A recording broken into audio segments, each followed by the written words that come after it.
American Pope, is your faith really prepared? What you should know about the Lion.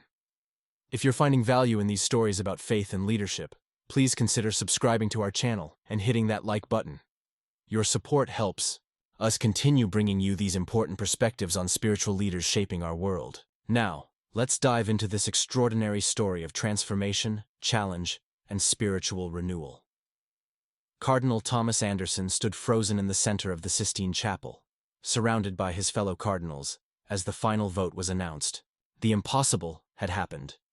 An American pope, the first in history, and not just any American, but Robert Francis Prevost, the man they called the Lion, for his unwavering principles and fearless approach to church reform. Habemus Papam! The announcement echoed through St. Peter's Square, as Thomas watched the sea of faithful erupt in both celebration and confusion. Pope Leo XIV had chosen a name that harked back to the great reformer popes of the past, while signaling a new direction for the Church. Thomas had supported another candidate, Cardinal Zuppi from Italy. The Church wasn't ready for an American pope. Too political, too divisive. The traditionalists were already whispering in the corners, calling emergency meetings. Thomas could feel the tension hanging in the air like incense. "Cardinal Anderson," a voice called from behind him. "His Holiness requests your presence." Less than an hour into his papacy, and Pope Leo XIV, was already making his intentions clear. Thomas straightened his posture and followed the papal secretary through the Vatican corridors. Inside the papal apartment, Prevost had not yet changed into the white papal garments. He sat in his cardinal's robes, looking out the window at Rome. "Thomas," he said without turning, "I'm appointing you as prefect of the dicastery for the doctrine of the faith." The shock hit Thomas like a physical blow. The doctrine of the faith, the most powerful position after the Pope himself. Once known as the Holy Office of the Inquisition, it was the doctrinal watchdog of the Church. "Your Holiness, You opposed my election." Prevost turned, his eyes sharp but not unkind. "That's precisely why I need you. The Lion needs those who aren't afraid to challenge him. There are better candidates, theologians with deeper... This isn't about theology alone, Thomas. It's about navigating what's coming." "What's coming, Your Holiness? Change, healing, renewal, and the resistance to all three." Cardinal Thomas Anderson was a moderate by most accounts, but after serving in the Vatican for 20 years, he had developed a keen sense for the political undercurrents. The election of an American, even one who had spent most of his career as a missionary in Peru, would send shockwaves through a church still reeling from Pope Francis's death. The conclave was swift, Thomas said carefully. 4 ballots. 2. Swift for some, Leo XIV replied with a thin smile. "They're already preparing their arguments against my legitimacy." Thomas remained silent. The papal election had been valid. There was no question of that. But the choice of an American missionary with a progressive reputation on social justice would ignite controversies throughout the global Church. "My first address will be tomorrow," the Pope continued. "I need you beside me. The world will be watching to see who stands with the American Pope." With those words, Thomas understood his role clearly. He was to be a shield, a buffer between Leo XIV and his critics, a respected European cardinal lending legitimacy to a papacy that would face unprecedented scrutiny. "I serve the Church, Your Holiness, and therefore I serve you." The Pope nodded, his face showing the weight of his new responsibility. "They call me the Lion, but even lions need protection sometimes." As Thomas left the papal apartment, he felt a strange mixture of dread and excitement. The Church was entering uncharted waters, and he had just been appointed navigator. "I hope you know what you're doing, Robert," he whispered to himself. The next morning, Rome was electric with anticipation.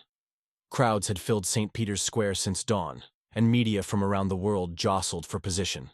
The election of the first American Pope was a global story, a historic shift in a 2,000-year-old institution. Thomas stood behind the new pontiff as he prepared to address the world. Pope Leo XIV looked calm, his Chicago roots and years in Peru having prepared him for moments of pressure. At 69, he was younger than many had expected for a pope, bringing a vigor and energy that reminded Thomas of the early days of Pope Francis. Brothers and sisters, Leo XIV began, his voice carrying across the square. I come to you not as an American pope, but as a servant of all peoples. My years in Peru taught me that the Church lives most vibrantly on the peripheries, where faith meets human suffering and hope. The crowd listened in rapt attention. This was the moment that would define the initial perception of his papacy. Our Church faces challenges that transcend borders and traditions. The abuse crisis demands our continued vigilance and accountability. The cry of the poor calls us to economic justice. The wounds of division require healing through dialogue and mutual respect. Thomas noticed certain cardinals shifting uncomfortably. Leo XIV's priorities were clear, and they signaled continuation of Francis's focus on the marginalized and reforming church governance. I take the name Leo to honor the great reformer popes who renewed the Church in times of crisis. Like Leo, who protected Rome from destruction. Like Leo XIII, who brought the Church into dialogue with modern social issues. Today, we need both protection and dialogue. As the address continued, Thomas observed the crowd's reaction. Some were enthusiastically applauding, others seemed reserved, processing this unexpected turn of events. An American pope named Leo, promising both reform and tradition. It was a combination no one had predicted. Later that evening, as Thomas reviewed the global media coverage, the narratives were already forming. Conservative outlets questioned whether an American could truly be a universal pastor. Progressive publications celebrated his missionary background and commitment to social justice. Political analysts debated the geopolitical implications of an American leading 1.4 billion Catholics. One headline caught Thomas's eye. The Lion of Rome. Will Prevost's American pragmatism reshape the ancient church? The name was sticking. The Lion. It had followed Prevost from his days as a canon lawyer and his leadership of the Augustinian order, through his episcopal appointments and his role as prefect of the dicastery for bishops. Now it would define his papacy. Thomas's phone rang. It was Cardinal Navarro from Spain, an old friend and influential traditionalist. Have you seen what they're saying in Madrid? Navarro asked without greeting. They're calling him the American Revolution. It's just headlines, Miguel. Headlines today, schism tomorrow. You know this appointment is dangerous, Thomas. The American church is deeply divided. How can one of their own heal global divisions? He spent most of his career in Peru, Thomas countered. He speaks perfect Spanish, Italian, and English. He's led an international religious order. He's more universal than many European cardinals. You're defending him now? I heard you opposed his election. Thomas paused, choosing his words carefully. I serve the Pope. As do you, Miguel. The silence on the other end was telling. The first cracks were already appearing, and Leo XIV had only been Pope for a day. There's a meeting, Navarro finally said. Informal, concerned cardinals discussing the direction of the church. Tomorrow evening at Cardinal Rossi's apartment. Thomas understood the implication. A gathering of traditionalists planning their response to the new papacy. Such meetings weren't unusual after a conclave, but the speed of this one indicated serious concern. I've been appointed prefect of the doctrine of the faith, Thomas said. Another pause. I see. He's clever, your American lion. Building his defenses already. After hanging up, Thomas stood at his window overlooking Rome. The Eternal City had seen countless popes come and go, each facing the challenges of their time. But an American pope named Leo, following the progressive path of Francis while facing a polarized church and world. This was unprecedented. The weeks that followed saw Pope Leo XIV establishing his priorities with characteristic directness. His first official trip was announced, not to his native United States as many expected, but to the Democratic Republic of Congo and South Sudan, continuing the focus on the peripheries that had marked Pope Francis's pontificate. His first major appointments were equally strategic. Beyond Thomas as prefect of the doctrine of the faith, he named Cardinal Luis Tagle from the Philippines as Secretary of State and Archbishop Maria Rodriguez from Mexico as the new prefect of the dicastery for evangelization, the first woman to hold such a high position. The message was clear. This would be a papacy of continuity with Francis's reforms, but with American organizational efficiency. and a focus on concrete results. Thomas found himself in the unusual position of defending policies he might have questioned under another pope. As prefect, he was responsible for upholding doctrinal orthodoxy while accommodating the new pope's vision for a more inclusive, synodal church. The first major test came 3 months into Leo XIV's papacy, when he announced a special synod on the future of Catholic leadership. The preparatory document mentioned exploring all possibilities for expanding ministerial service, language that many interpreted as opening the door to married priests and expanded roles for women. Cardinal Navarro and his allies were quick to express grave concerns about potential departures from apostolic tradition. The American conservative Catholic media was even harsher, with one prominent commentator declaring that the lion is leading the flock astray. Thomas was summoned to a private audience with the Pope to discuss the growing opposition. "They're organizing, Your Holiness," Thomas reported. "Not just the usual traditionalist cardinals, but donor networks, media platforms, even some bishops' conferences." Leo XIII listened calmly, his hands folded in his lap. The papal apartment remained simple. He had maintained Francis's preference for the modest accommodations at Santa Marta rather than the apostolic palace. "And what do they fear most?" he asked. "That you'll use American management techniques to force through changes to church teachings, that you represent a capitulation to secular values, that you'll divide the church irreparably. And you, Thomas, what do you fear?" The question caught him off guard. "I fear that they might be right about the divisions. The church is already fragmented. Any significant changes could trigger formal breaks." The Pope nodded, considering this. "When I was a young Augustinian in Peru, I worked in a parish divided between wealthy landowners and impoverished farmers. They shared the same church building, but attended different masses and never spoke to each other." Thomas listened, unsure where this was heading. One day, a landslide destroyed half the village. Suddenly, these people who had been divided found themselves digging through rubble together, saving neighbors they'd never spoken to. The crisis revealed their underlying unity, which had been there all along, beneath the social divisions. "You think the church needs a crisis to unite?" Leo XIV smiled sadly. "The crisis is already here, Thomas. Abuse scandals, declining vocations, young people leaving, financial struggles. The question isn't whether we face a crisis. It's whether we'll let the crisis reveal our true unity or allow it to confirm our apparent divisions." The Pope stood and walked to his desk, picking up a document. "This is the full text of my proposal for the Synod. Read it carefully. It calls for serious discernment about expanding ministries, yes, but within the framework of tradition and with the goal of renewal, not rupture." Thomas took the document, a weight lifting from his shoulders. This was not the radical agenda some had feared.